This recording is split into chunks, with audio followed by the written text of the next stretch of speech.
Thanks so much for joining me for this session of Dr. Plotzker's Mind. I spent this morning roughly 2 episodes of the German version of uh, Queer Guy having platelets separated from my whole blood and the red cells returned to me.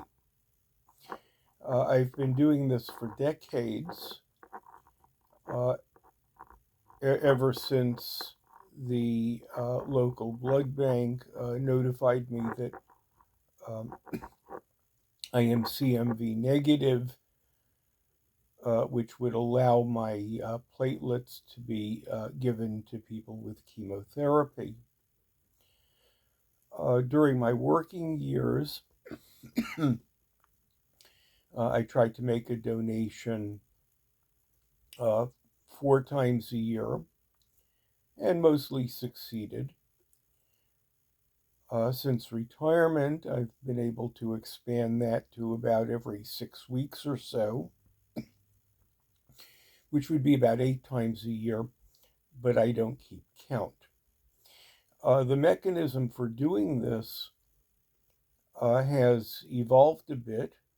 When I started, uh, both antecubital fossa were punctured. One side extracted the whole blood. The other side returned the red cells to the body. Eventually, people were able to uh, devise a mechanism where the pheresis machine that does the separation would alternate between inflow and outflow. So only one arm could be used and the other arm free to use the remote control or whatever else you wanted to do. I used the single arm for a long time, but eventually I started having problems with one arm or the other, clogging or having some technical difficulty for which the procedure had to be terminated. One hematoma in my left antecubital fossa got so severe that it made the access to that vein uh, somewhat difficult for the phlebotomist, and I went back to a single arm doing it on the right side. It takes a little bit longer, uh, but I have the use of my left arm. Now, what the people have not been able to do is replace this impressive looking um, needle. It's a wide bore needle. I don't know quite the gauge, but it looks like a harpoon when it's being inserted. They have not been able to replace it with plastic, so that sharp edge will still puncture the vein periodically, uh, which would make for an unsuccessful donation. Other things have changed over the years as well. Uh, when I started, aspirin was a taboo, and it still is. You had to eat within a few hours of the donation. I asked them why, and they didn't have a real good answer for that. Um, the common nonsteroidal anti-inflammatory agents had to be suspended for 2 days and alcohol for 12 hours.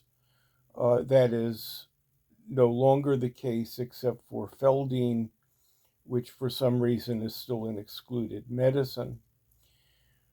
A number of biologics have been introduced for a variety of common diseases, and these also remain exclusions. The screening questions have changed. I'm very grateful to a staffer who has been able to answer some of the technical questions, as I am one of the few professional medical people who donates regularly and just have a natural curiosity. Uh, for most of the time, they would ask questions about some exotic disease like Chagas disease or babebiosis, but those have disappeared from the screening. Generally, personal recollection is not nearly as good as science. So now they don't ask you about those diseases. They simply take the blood and they screen the blood for exposure. Uh, there are a number of other exclusions that have changed. Uh, Gay people were excluded. Now there's a 3-month window where people with certain uh, risks for HIV uh, are told not to donate. But if you've not had that risk in 3 months, they accept the donor and just do the screening, uh, which is really a reflection of expanded capacity.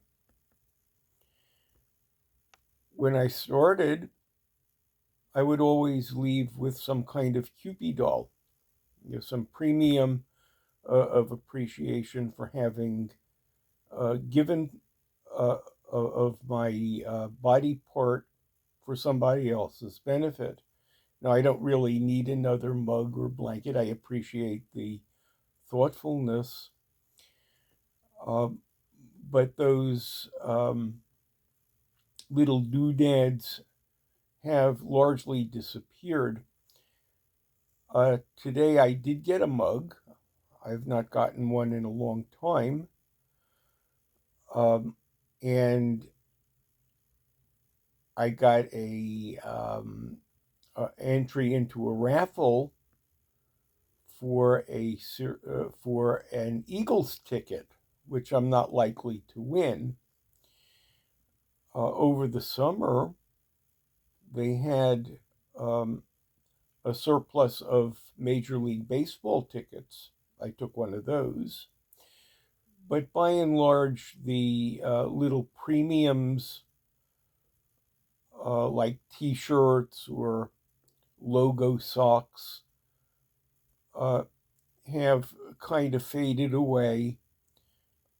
Quite correctly, the blood bank staff now depends on the goodwill of the donors, which is really all they ever needed.